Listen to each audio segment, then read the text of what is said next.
Hi, my name is Kevin Wu, and I'll be going over the description process for the Joseph Brant Manufacturing Company. The Joseph Brant Manufacturing Company begins with planning in the production department. This department prepares a master production schedule, which is then accessed through a production order preparation program. The preparation program indicates the specific shoe style that will be manufactured, and each respective order will be added to the open production order master file.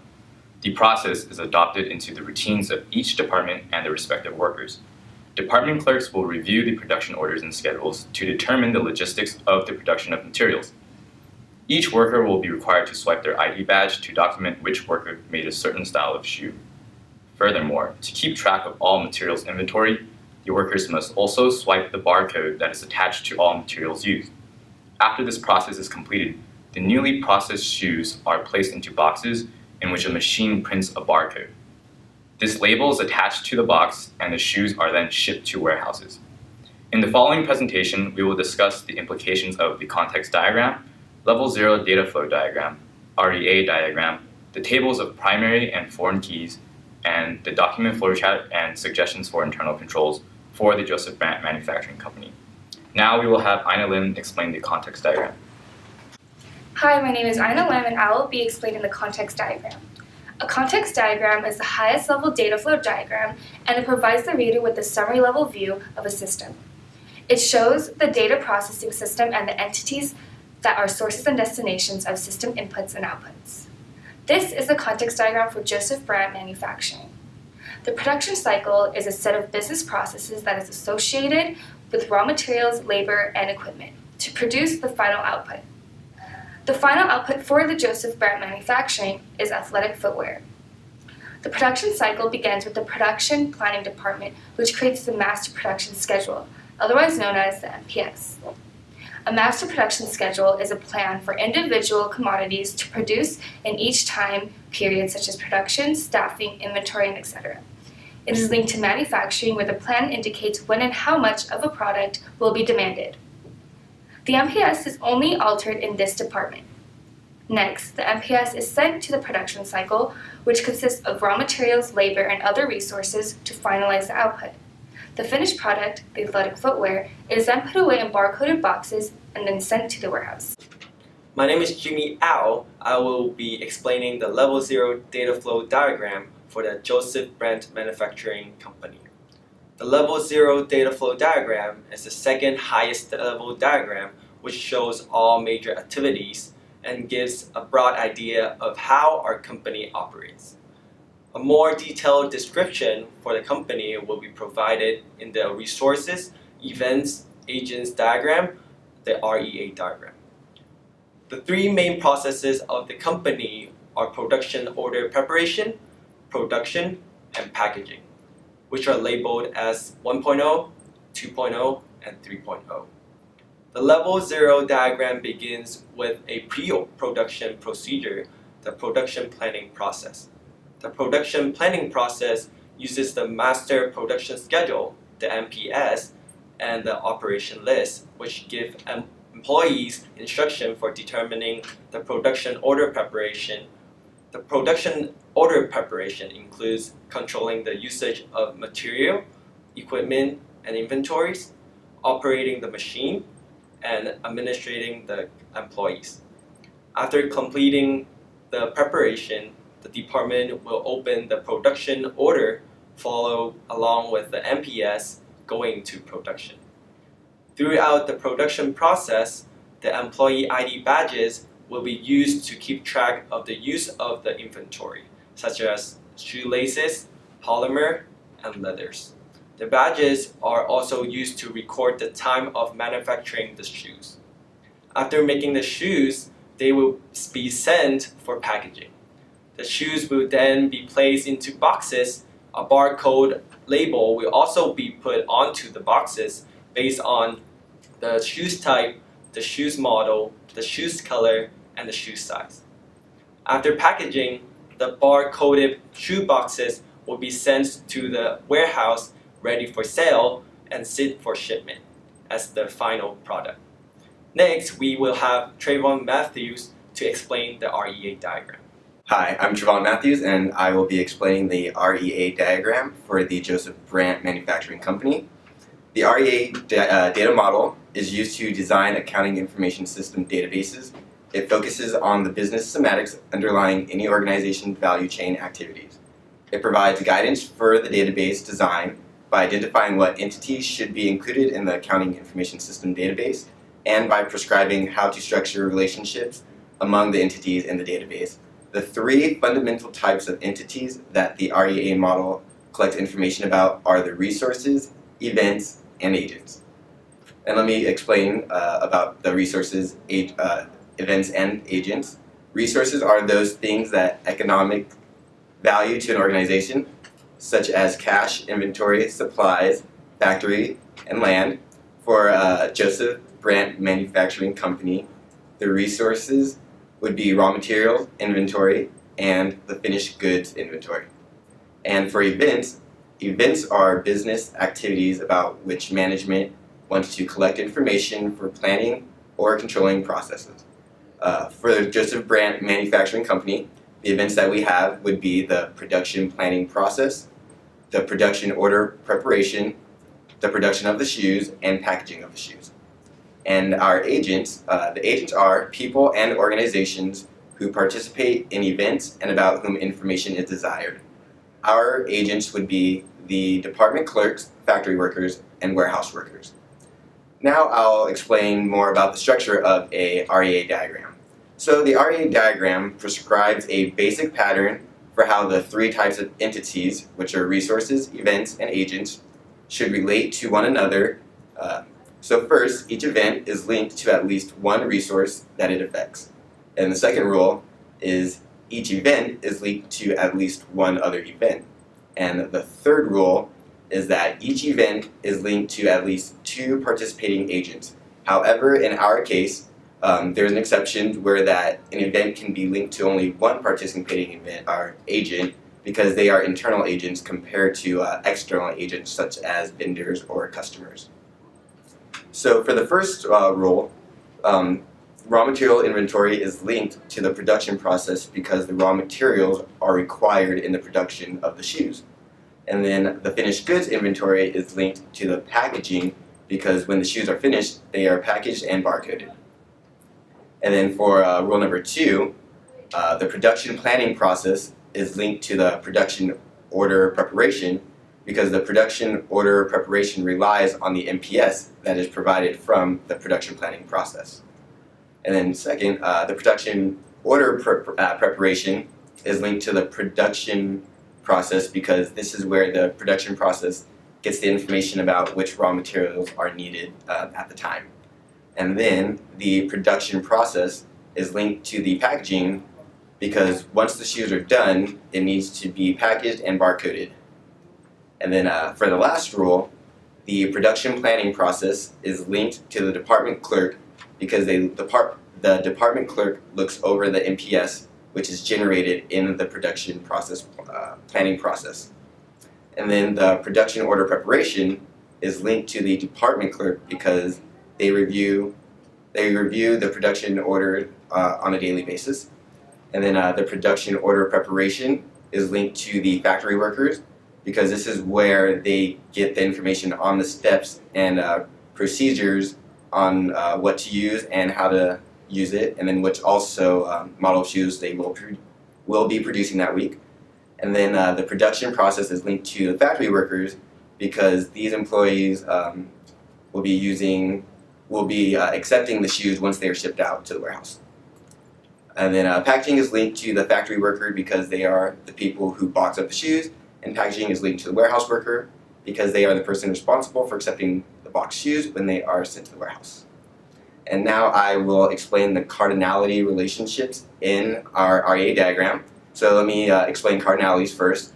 They describe the nature of a database relationship, indicating the number of occurrences of one entity that may be associated with a single occurrence of the other entity.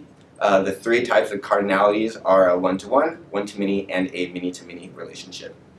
All right, so I'm going to start with the department clerk and the production planning process.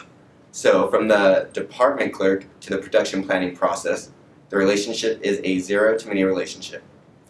There may or may not be a department clerk for each instance of the production planning process, but there may be a department clerk linked to many instances of the production planning process. And then now I'll explain it from the production planning process to the department clerk. From that, it is a one-to-one relationship. For each instance of the production planning process must be linked to a department clerk and could only be linked to at most one department clerk. These relationships can also be used for the department clerk to production order preparation relationship, the factory worker to production order relationship, and the factory worker to production relationship, the factory worker to packaging relationship, and the warehouse worker to packaging relationship as well. And now I will be going to the center column, which are the events, and so for this would be a 0 to 1 relationship from the production planning process to the production order preparation. This means each instance of the production planning process may or may not be linked to any instance of the production order preparation, but it can be linked to at most one instance of the production order preparation. And then I will be explaining it from the production order preparation to the production planning process. And then this is a 0 to 1 relationship as well. And each instance of the production order preparation may or may not be linked to any instance of production planning process, but it can be linked to any to at most one instance of the production planning process. This explanation also would work for the production order preparation to the production process and the production process to the packaging relationship. And lastly, I'll be talking about the left-hand column, and this is going to be from the production, which is the making shoes, to the raw materials inventory, and that is a one-to-many relationship. And then so for each instance of the production process, it must be linked to at least one instance of raw materials inventory, but can be linked to many instances of the raw material inventory as well. And then I will be explaining it from the raw materials inventory to the production process. So this is a 0 to many relationship. Each instance of raw materials inventory may or may not be linked to any instance of the production process, but it could be linked to more than one instance of the production process. This will also work for the finished goods inventory and the packaging relationship as well. And that will be all the information that we have for the REA diagram. Hi, my name is Priscilla Kirojan, and I will be explaining to you the tables of primary and foreign keys for the Joseph Brant Manufacturing Company. Once you have developed an REA diagram, you can develop a table for the primary and foreign keys. There are 3 steps to making a table of primary and foreign keys. The first step is to make tables for every distinct entity. In the Joseph Brant Manufacturing Company, there are 7 distinct entities and 2 many-to-many relationships. The 7 distinct entities are raw materials inventory, finished goods inventory, production planning process, production order preparation, production, packaging, employees, raw materials inventory, production, finished goods inventory, packaging. These 7 distinct entities and 2 many-to-many relationships also have to have a primary key, which is the second step. Each primary key consists of an attribute that goes with each table. Joseph Brant Manufacturing has 7 primary keys for 7 distinct entities, and for each many-to-many relationship, there are 2 primary keys. Raw materials inventory has raw materials item number as a primary key, finished good inventory has packaging number, production planning process has master production schedule number, production order preparation has job order number, production has production operation number, packaging has package number, employees have employee ID number. And for the many-to-many relationships, raw materials inventory and production have raw materials item number and production operation number combined as a primary key. Finished goods inventory and packaging has finished goods inventory number and packaging number combined together to make one primary key. The third step is to create a foreign key for each primary key. A foreign key is an attribute within an attribute. So the attribute for a table is a primary key, and the foreign key is an attribute of the primary key. For the Joseph Brant Manufacturing Company, the raw materials inventory entity has a primary key of raw materials item number and a foreign key of production. Finished goods inventory has a primary key of packaging number and packaging as a foreign key. Production planning process has a master production schedule number and the department clerk for the foreign key. Production order preparation has job order number as a primary key and department clerk factory workers for foreign keys. The packaging department has packaging number as primary key and finished goods inventory, factory workers, and warehouse workers as foreign keys. Employees and employee ID number do not have a foreign key.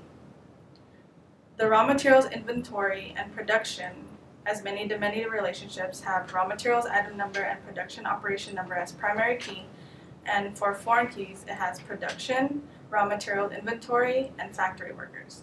For finished goods inventory and packaging, finished goods inventory number and packaging combine together to make one primary key, and the foreign key is packaging number, finished goods inventory, factory workers, and warehouse workers. Hi, my name is Juan Rodriguez, and today I'm going to go over the document flowchart. A document flowchart shows the flow of documents and information between departments or areas of responsibilities. It is used to trace a document from the beginning until the end. The document flowchart for the Joseph Brant Manufacturing Company consists of 3 departments: Production Planning Department, Parts Department, and Production Department. We begin with the Production Planning Department. In this department uses a computer process to prepare a Master Production Schedule, or MPS, which specifies the shoe styles and quantities to be produced during the next week. Once the Master Production Schedule is prepared, it is saved in the Master Production Schedule database. From there, a production order preparation program accesses the operations list file and the MPS file in order to produce a production order, which is then saved in the open production order master file. Now we move on to the parts department. In this department, the clerk accesses the Master Production Schedule file and the open production order master file to see what raw materials are needed and the quantity of materials that will be used to produce the shoes. During this process, the clerk also accesses the raw materials barcode file in order to barcode the materials before they are released to production. And now we move on to the production department with Myrian, who is going to complete the document flowchart. Hi, my name is Myrian Lamas, and I'm here to talk about the document flowchart. The production department is a sector of the Joseph Brant Manufacturing Company that is responsible for manufacturing products, in which this case the production part of is the shoes. To make it a little more clear, the production department's responsibility is to turn raw materials into finished goods. It also plans how long the specific product will take and when the new stock will be ordered. Most importantly, this department produces goods to the quality of what the buyer wants and the quantity wanted. So now shifting toward the department flowchart, you can see that the material requisition is transferred over from the parts department as a process, a document, and Joseph Brant Production Department as a document. The material requisition is a part of this process because of the major purposes. 1, it picks items from stock. 2, it records the amount of items picked in inventory. And thirdly, charges the job for the cost of items used. From here, we move down to the flowchart to making the shoes. In this process, you can see how both employees and time stand side by side of the making of the shoes. The reason for this is because both employees and time stand as disk storages due to their individual special designed U-shaped work areas where they work with several machines to assist them when making the shoes, recording all the processes used and the time spent making the shoes. Now that the shoes are made, we go down to the finished good disk storage, transferring to the manual operations of the employees attaching the barcode labels. This information is first stored in the finished goods barcodes disk storage, then transferring to the process of printing the barcodes. The finished shoes are placed in the box. The last machine in each work cell prints the barcode label. Then the employee attaches the barcode label to the box and are then sent to the terminal as presented in the flowchart, which is the warehouse. The final step is where the manufactured goods are stored before the distribution to the vendors, where they will be put on sale. The production department is an important sector in the Joseph Brant Manufacturing Company because it produces their goods to the quality and quantity requested by the buyer. Hello, my name is Dennis Wool, and I'll be talking about the internal controls of Joseph Brant Manufacturing Company. These internal controls will detect, correct, and prevent problems that could arise in quality assurance, quantity assurance, and theft prevention. We will have these controls in place to allow us to perform as efficiently as possible. First, quality assurance. To determine the quality level of our products, we will have a team dedicated to reviewing the levels of efficiency for both the use of raw materials and how much time is spent on the production line. In order to accomplish this, the team will analyze both a random sampling of shoes plus the data on our shoes that were returned or exchanged due to defects. This will allow us to produce our products with only the required materials. After optimizing the design of our product, we must also prevent defects due to human error. In order to avoid human error, we will provide adequate training for employees within their respective jobs. By doing both of these, we will reduce costs while keeping quality up. Next, quantity assurance. To be able to reach the quantity demanded by our customers, we will use a manufacturing resource planning system. A manufacturing resource planning system will seek to balance the existing product capacity and the raw materials needed to meet our forecasted demand. In short, this program will help the production manager create a master production schedule, which will determine how much of product and how long it will take to create each product. We double check that the amount produced matches the amount required. The production manager will do a physical count of inventory at the end of each day. Finally, theft prevention. The initial steps to prevent thefts are authorization, authentication, encryption, and separation of jobs. Encryption would prevent unauthorized access to information such as customer information, product design, and employee information that resides within the master data.